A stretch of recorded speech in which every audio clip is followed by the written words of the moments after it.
The Auburn Tigers land an offensive line commitment that I really, really like.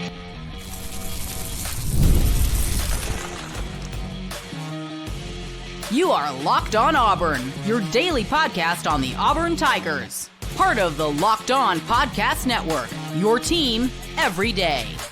Yes, welcome on into Locked On Auburn, your daily Auburn Tigers podcast. I'm your host, Zach Blackerby, and thank you so much for making Locked On Auburn your first listen every single day. Brian Smith, Locked On recruiting expert, host of The Portal, hanging out with us as we react to Auburn landing, finally landing, Wilson Zierer, the offensive tackle, plays at Raven Gap, and obviously the younger brother of former Auburn Tiger Killian Zierer. This recruitment has been fascinating. It's been a roller coaster. And finally, we get to the next stop of the roller coaster ride, I guess. But obviously, a guy that you and I are very high on, Brian, a guy that should have been favored to go to Auburn the entire time. That wasn't the case, but we finally got here. He's committed to the Tigers. Yeah, this is a long, drawn-out recruitment. I was like, when is this thing going to end?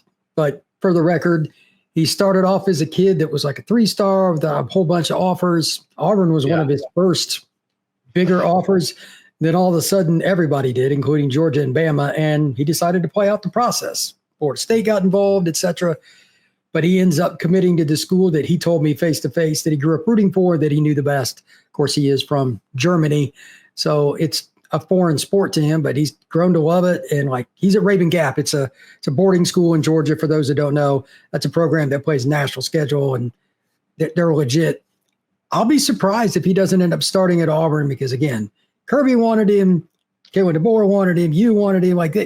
There's a whole bunch of really, really good programs that were after him, and his film's legit. This is the kind of kid you want in your program. So good for Auburn. Yeah, I mean, it seemed like his final two was Auburn and Florida State, and talked to several folks down the stretch that thought it was going to be Florida State. As of us recording this now, he obviously picked Auburn over the Seminoles. But when you look at his tape, his 247 page has him at 6'6", 280. He may gain a little bit more weight to fill out that frame a little bit more between now and when he enrolls, but is he an offensive tackle at the next level, or is it a wait-and-see type of ad when you look at Wilson Zierer, Brian? I think it's both. I think tackle is where he'll end up long-term, but to get him on the field, it's possible. It always depends on who's playing well at the grade above you. Did somebody bust? Do they need a guard? A lot of kids will start there, then move out. Auburn's done that before. Bama's done that before, et cetera. Sure. I could see that, but as a junior, senior, he'll play tackle. Got it. How ready to play do you think Wilson Zierer is? Or is this a guy like most offensive linemen? It's not a knock against him if he needs 2 years before he can play in the trenches at the SEC level, but is that what you're seeing here? The only question is, how much does he weigh? He floats between 280, 285. That's not going to be enough. So he looks like a tight end that's just a little bit wider, like he's a really big tight end right now. There are a lot of tight ends in that 255, 260 range of playing the Southeastern Conference. That's only 30 pounds, give or take. So he needs another 15, 20. And if he can do it the right way, if he takes the weightlifting correctly, redshirt freshman, he could compete because athletically, I think he's good enough. But this is probably the better news for Auburn fans. They don't need him to play right away. 3 years ago, if this kid would have come in, you and I would have had a totally different conversation. So that's the good news. Again, if he plays guard early on, or they use him as a quote unquote swing player between tackle and guard, it wouldn't surprise me. But I think he's a guy that'll start multiple years on the Plains. So Georgia, Bama, et cetera, want a kid at offensive tackle. It's usually a pretty good sign.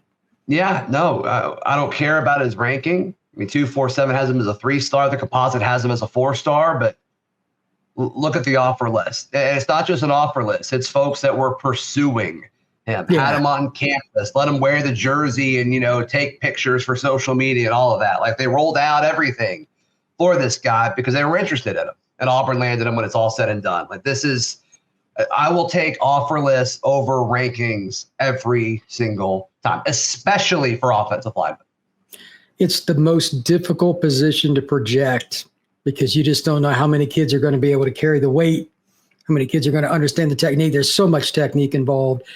And as we've seen in the SEC forever, especially for tackle, the guys that you're going up against, there are times the player in front of you you're blocking weighs 100 pounds less than you, yet you've got to move backwards and keep them away from your quarterback.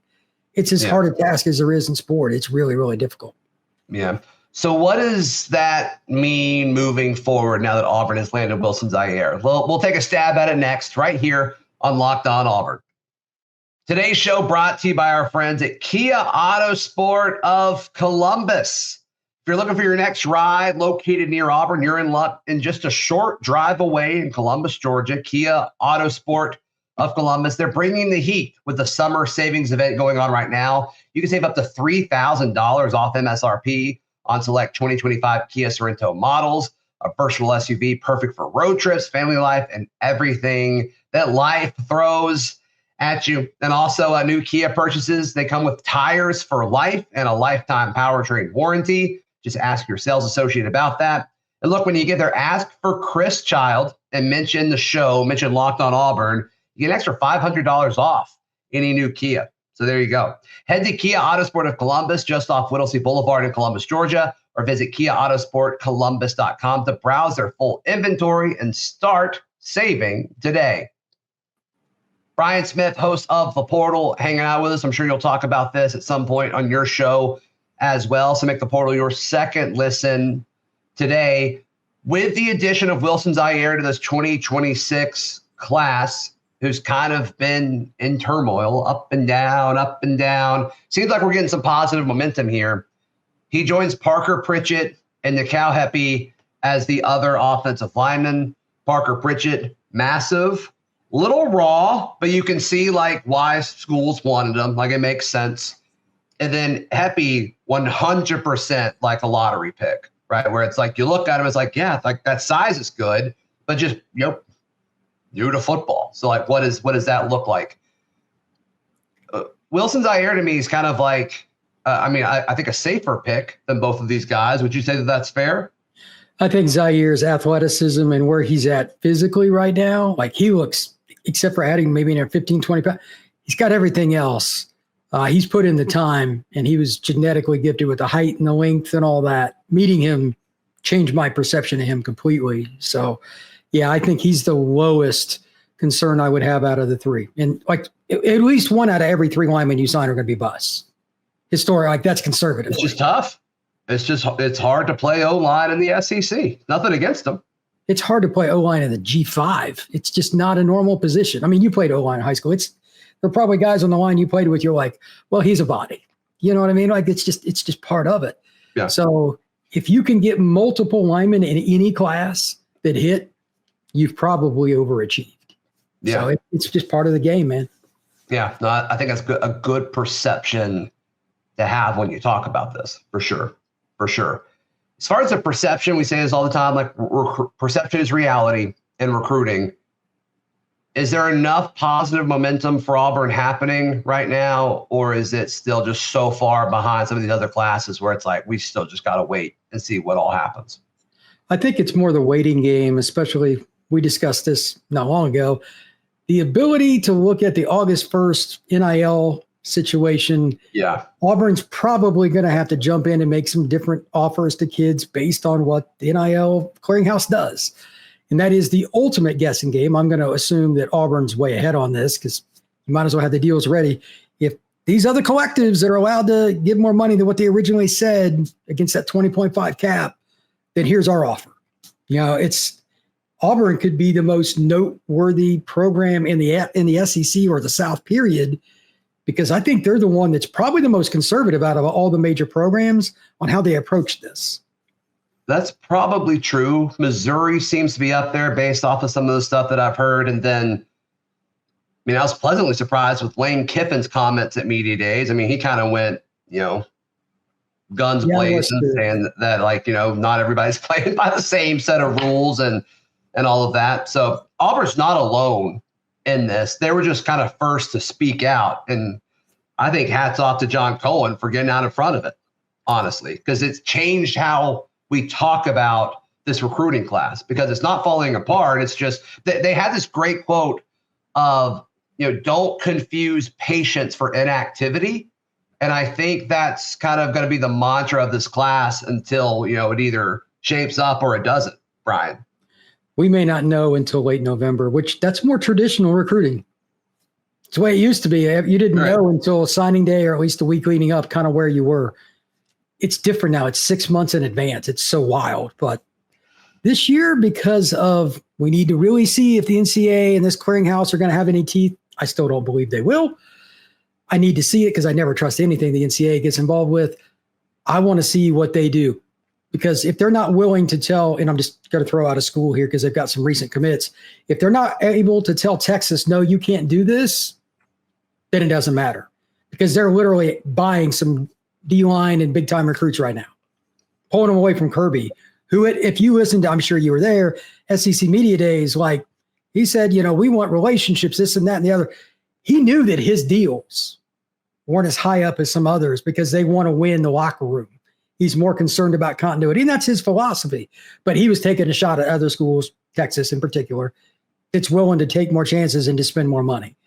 There's zero chance. Stage like an hour later is just so like poetic. Like it's just it was.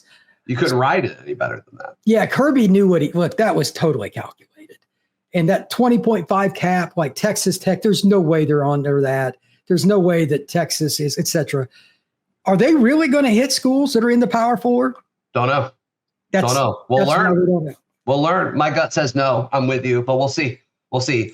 But still, Wilson Zierer, now a part of Auburn's class. Very, very exciting stuff. We've been talking about him for months. Finally cool to see him in the class. Brian, how can people check out everything you've got going on? Locked on the portal, all your latest recruiting news, who's committing, why, recruiting rankings. Going to be a lot of stuff still coming up because we have some position rankings to go over as well. Yep. Hey, please like the video. Please subscribe. We'll see you next time. This has been Locked On Auburn.